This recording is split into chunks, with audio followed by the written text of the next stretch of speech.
Standard heat of neutralisation, यहीं पे Z भी रहेगा तो tension, delta H.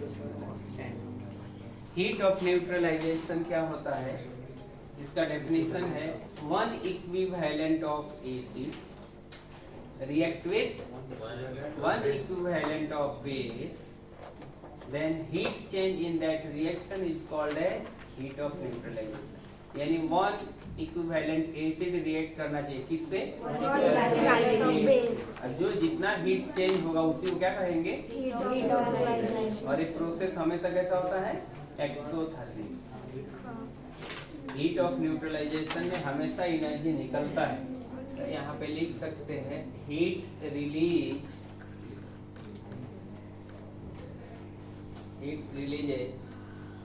In reaction of one equivalent of acid with one equivalent of base called as heat of neutralization। ये term बहुत इसका significant है, वन इक्विवेलेंट। अगर आपने इसको गड़बड़ किया तो अमाउंट ऑफ हीट चेंज हो जाएगा। तो स्ट्रॉन्ग एसिड जो स्ट्रॉन्ग बेस से रिएक्शन करता है, अगर NaOH है HCl से रिएक्शन करता है तो बनेगा NaCl प्लस H2। ये रिएक्शन में ये वन इक्विवेलेंट है। इक्विवेलेंट का फॉर्मूला अगर सिंपल है, इक्विवेलेंट के बहुत सारे फॉर्मूले होते हैं, तो एक इक्विवेलेंट का फॉर्मूला होता है मोल इनटू n फैक्टर, मोल इनटू n फैक्टर। तो इस रिएक्शन में मोल इनटू n फैक्टर, तो NaOH का n फैक्टर 1, तब तो और HCl का n फैक्टर 1, तो 1 1 रखेंगे। इसका मतलब है इधर इक्विवेलेंट इक्वल टू मोल हो जाएगा जब n फैक्टर कितना हो 1। तो ये रिएक्शन सिंपल है, इसके लिए n इक्विवेलेंट और मोल दोनों क्या है, सेम। और ये रिएक्शन बैलेंस है, इसका कोएफिशिएंट 1 है, इसका भी 1 है। तो ये क्या कह रहा है, 1 मोल NaOH, यहाँ पे लिखता हूँ सबको दिखेगा, 1 मोल NaOH रिएक्ट विथ HCl और n फैक्टर 1 है, तब तो हम ऐसे भी लिख सकते हैं 1 equivalent of NaOH react with 1 equivalent of HCl। तो इसमें तो 1 इक्विवेलेंट आ गया, तो जितना हीट आया होगा इस केस में डेल्टा H जो होता है न्यूट्रलाइजेशन वो होता है -57.3 किलो जूल और -13.7 किलो कैलोरी। कितना एनर्जी निकलता है, वो माइनस है, मतलब एनर्जी निकला हुआ है। अब कोई बोलेगा नहीं थोड़ा दूसरा रिएक्शन लिख लेते हैं, तो अगर NaOH H2SO4 से रिएक्शन करा दिया जाए तो क्या बनेगा, Na2SO4 प्लस H2, ऐसा होगा ना। बैलेंस करने के लिए यहाँ पे 2 करना पड़ेगा, इधर भी 2 करना पड़ेगा। अब ये रिएक्शन 1 इक्विवेलेंट पे नहीं है, करेक्ट ना। अगर किसी को चाहिए तो आप निकाल भी सकते हैं कि कैसे 1 इक्विवेलेंट पे नहीं है। तो बोलो यहाँ पे कितना मास रिएक्ट किया है, यहाँ पे इसका कितना मास रिएक्ट किया है 98 ग्राम। अच्छा, इसका n फैक्टर कितना है 2, n फैक्टर 2 है, और इसका NaOH का n फैक्टर कितना है 1। तो इक्विवेलेंट वेट क्या होता है इक्विवेलेंट वेट जो होता है वो क्या होता है? Mole into N factor. Equivalent weight वही होता है molar weight divided by N factor. वो इक्विवेलेंट है और इक्विवेलेंट वेट है, दोनों में डिफरेंस नहीं समझता है क्या? वो इक्विवेलेंट है और इक्विवेलेंट वेट। इक्विवेलेंट वेट का फॉर्मूला होता है molar weight divided by N factor. Molar weight divided by N factor. और इक्विवेलेंट का फॉर्मूला क्या होता है? Weight given upon equivalent weight. Weight given upon वो दूसरा फॉर्मूला था, अभी मैं दूसरे तरीके से ये भी फॉर्मूला है इक्विवेलेंट का। तो सबसे पहले इक्विवेलेंट वेट निकालो। तो NaOH का मोलर मास n फैक्टर कितना, यानी जो मोलर मास है वही इसका इक्विवेलेंट मास भी है। अब उसका इक्विवेलेंट निकालो। इस रिएक्शन में कितना मास है? 80। इक्विवेलेंट वेट कितना? तो इसका इक्विवेलेंट कितना आ गया? और रिएक्शन किसके ऊपर लिखना है? 1 इक्विवेलेंट के ऊपर। नहीं समझ रहे? समझ। ये तो मैं मोल बैलेंस कर दिया ना। तो अगर ये कंप्लीट रिएक्शन है, बैलेंस है, तो इस रिएक्शन में NaOH कितना काम में आया है? 80 ग्राम। अगर हमने उसका इक्विवेलेंट निकाला तो कितना आया? 2। H2SO4 का मास कितना आया है? 9। रिएक्शन में अगर हम इक्विवेलेंट निकालें और H2SO4 का इक्विवेलेंट वेट कितना होगा? Equivalent weight of H2SO4। हाँ, इक्विवेलेंट वेट ऑफ H2SO4 कितना? Molar weight by N factor. Molar weight कितना? स्कैन फैक्टर 2। पता है ना एन फैक्टर? जो हाइड्रोजन है इसमें दोनों हाइड्रोजन रिलीज हो जाता है, तो इसलिए स्कैन फैक्टर कितना होगा? 2। एसिड का एन फैक्टर कैसे निकालते हैं? Number of H plus divided by acid. जितना H प्लस आएगा वही क्या होगा उसका? एन फैक्टर हो जाएगा। तो इसका इक्विवेलेंट वेट कितना हुआ? अभी हम इक्विवेलेंट निकालेंगे। तो इक्विवेलेंट का तरीका क्या है? वेट गिवन कितना? रिएक्शन में पार्टिसिपेट किया और 42 कितना हो गया? 2। तो ये दो इक्विवेलेंट रिएक्ट कर गया ना। लेकिन हमको आंसर कितने का चाहिए? 1 इक्विवेलेंट का चाहिए। तो दिया रहेगा ऐसा कि देखो इस रिएक्शन में इतना हीट निकला है, तो बताओ इसमें हीट ऑफ न्यूट्रलाइजेशन कितना है? तो उसको हाफ करना पड़ेगा। अगर सपोज इस रिएक्शन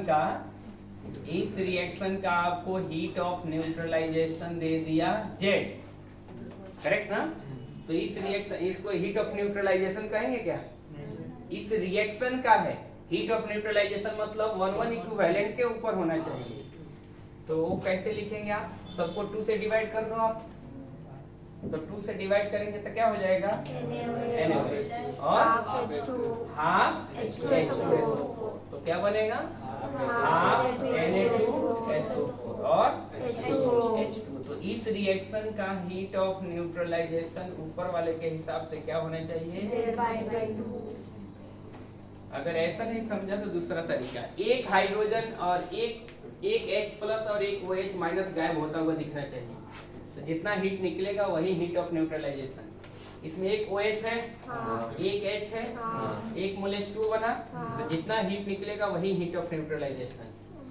यहाँ पे एक OH निकलेगा, यहाँ से भी एक ही H निकलेगा, एक ही मोल H2 बना, तो जितना हीट निकलेगा वही हीट ऑफ न्यूट्रलाइजेशन होता है।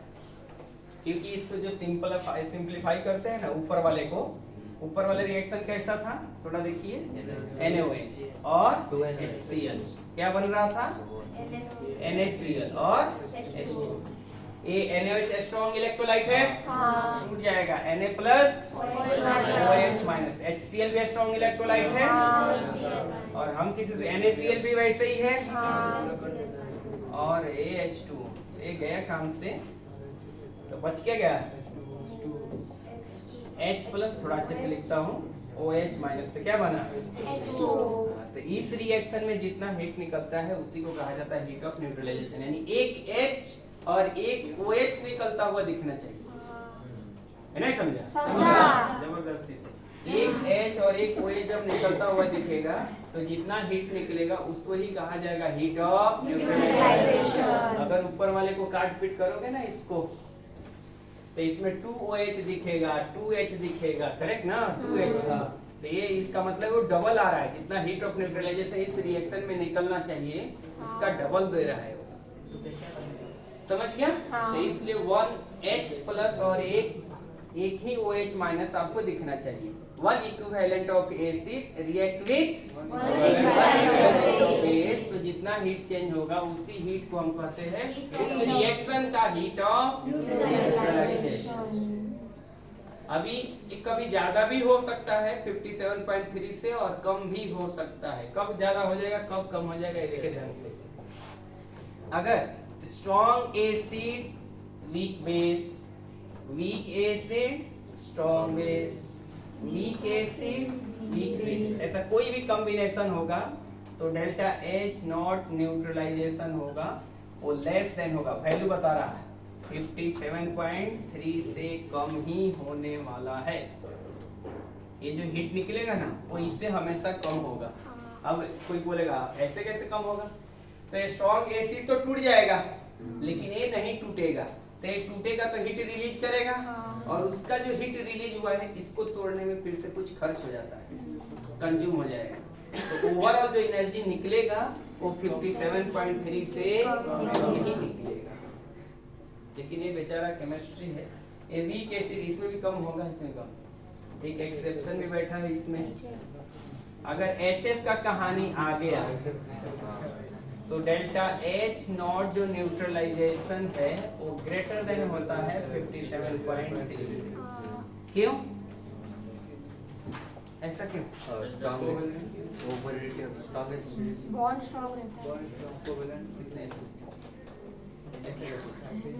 ये HF टूटता है तो H प्लस और F माइनस बनता है। F माइनस सबसे छोटा आयन, पूरी केमिस्ट्री की दुनिया में सबसे छोटा ion, negatively charge ion F minus, और उसकी चार्ज डेंसिटी ज्यादा है तो F जे, और ये क्या वाटर भी बन रहा था ना, इसमें वाटर भी बनता है ना रिएक्शन में, तो जैसे ही F माइनस बना इसका चार्ज डेंसिटी बहुत ज्यादा है।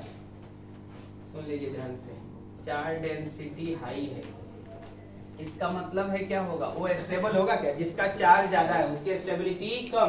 इसका मतलब है जब माइनस है तो क्या सोचेगा, माइनस को कम करो, और जब स्टेबल बनेगा तो एनर्जी और भी निकल जाएगा। अनस्टेबल है मतलब उसकी एनर्जी खुद की ज्यादा है।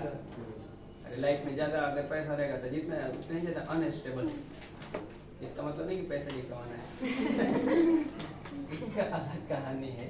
ये अनस्टेबल, केमिस्ट्री में जो अनस्टेबल होता है उसकी एनर्जी ज्यादा होती है, पता है ना? हाँ। तभी बेचारा क्या होता है F माइनस का, इसका हाइड्रेशन होता है, ये चारों तरफ से H से घिर जाता है। H आता है इसके पास में, H ये चारों तरफ से ऐसे ही होता है। ये सिखाया था शायद कभी नहीं पीरियोडिक टेबल में सिखा के दिया था, हीट ऑफ हाइड्रेशन।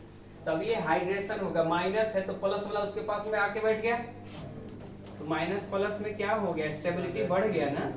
और जब स्टेबिलिटी बढ़ेगा तो एनर्जी निकलेगा, तो कुछ एनर्जी यहाँ से भी निकल जाता है, तो ये वाला एनर्जी ऐड कर देंगे तो क्या होगा, ओवरऑल एनर्जी बढ़ जाएगा, क्योंकि ये भी निकलने ही वाला है एनर्जी। हाइड्रेशन जब होता है तो उसकी स्टेबिलिटी बढ़ती है, और जब स्टेबिलिटी बढ़ेगा तो एनर्जी निकलेगा। इसका कम होगा लेकिन निकलेगा।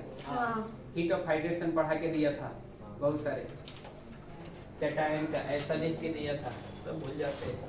अगर सपोज 1A ग्रुप एलिमेंट है Li प्लस, अभी बोलूंगा तो बोलेगा हाँ K plus Rb plus CS, ऐसा साइज का है इसका, तो आयनिक एटॉमिक साइज भी ऐसे ही आएगा, लिथियम सोडियम पोटेशियम रुबिडियम, ऐसा एटॉमिक साइज है, ऐसा ही आयनिक साइज है इसका।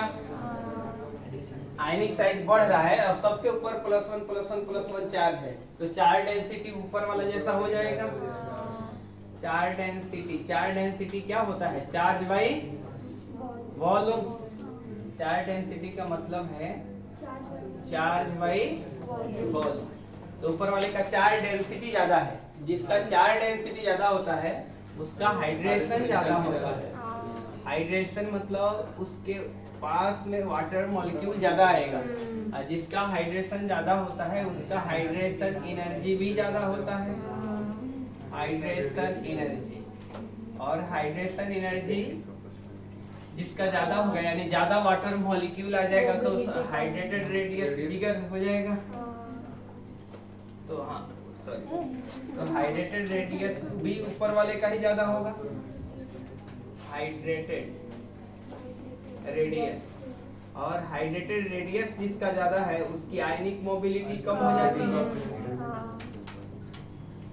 आयनिक मोबिलिटी, और जिसका आयनिक मोबिलिटी कम हो यानी नीचे वाले का ज्यादा होगा तो कंडक्टिविटी ही नीचे वाले का ज्यादा होगा। ये पढ़ा के दिया था, समझ गया?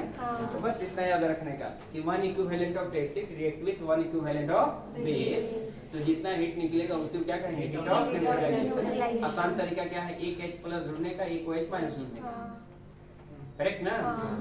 अगर हाफ H हो गया तभी काम नहीं चलेगा, तो जो आपका हीट होगा उसको डबल करना पड़ेगा। एक H प्लस और एक OH माइनस एसिड और बेस से निकलता हुआ दिखना चाहिए, और जो हीट निकलेगा उसी को क्या कहेंगे? Heat of neutralisation.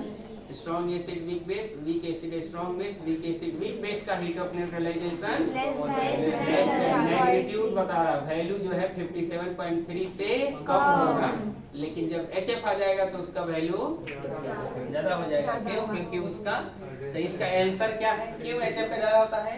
क्योंकि F माइनस का साइज छोटा होता है और F minus itself goes to hydration, ये खुद अपने से हाइड्रेशन में चला जाता है, तो जैसे उसका हाइड्रेशन हो जाएगा तो एनर्जी निकल जाता है, इसलिए ओवरऑल एनर्जी 13.7 और 57.3 से ज्यादा होता है। ये समझ गया क्या? अभी इसमें भी फॉर्मूला है, 2-3 कंपाउंड का हीट ऑफ न्यूट्रलाइजेशन देकर आपको हीट ऑफ रिएक्शन भी पूछा जा सकता है। तो हीट में हीट ऑफ रिएक्शन जो निकाला जाता है उसका फॉर्मूला है heat of neutralization of reactant, ये थोड़ा उल्टा है, reactant minus heat of neutralization of product. Heat of neutralization of reactant minus heat of neutralization of product. Sir, जो हमने इससे पहले वो NaOH वाला एग्जांपल देखा था उसके वैल्यू -57.2। हाँ, माइनस नहीं होता है क्योंकि एनर्जी रिलीज होता है। डेफिनेशन में इसलिए जानबूझ के मैंने लिखा, हीट चेंज लिखने वाला था लेकिन सोचा नहीं लिखता हो, इसलिए मैंने हीट रिलीज लिखा। और फिर HF के केस में वो पॉजिटिव हीट ऑफ फॉर्मेशन क्या किसने लिखा? हीट ऑफ HF का एक्सेप्शन किया। हाँ, HF का एक्सेप्शन नहीं हाँ, एक्सेप्शन मतलब पॉजिटिव नहीं, हमेशा नेगेटिव, क्योंकि हमेशा एनर्जी निकलेगा। इधर मोड दिया है मतलब इससे वैल्यू ज्यादा होगा, 59, 60, 61 हो सकता है, लेकिन माइनस के साथ ही होगा ना क्योंकि एनर्जी रिलीज होता है। और किसको डाउट है? ये समझना है आपको, ये रिएक्टेंट माइनस प्रोडक्ट, और इसके पहले वाले फॉर्मूला में प्रोडक्ट माइनस रिएक्टेंट गड़बड़ होता है, ये ध्यान रखना।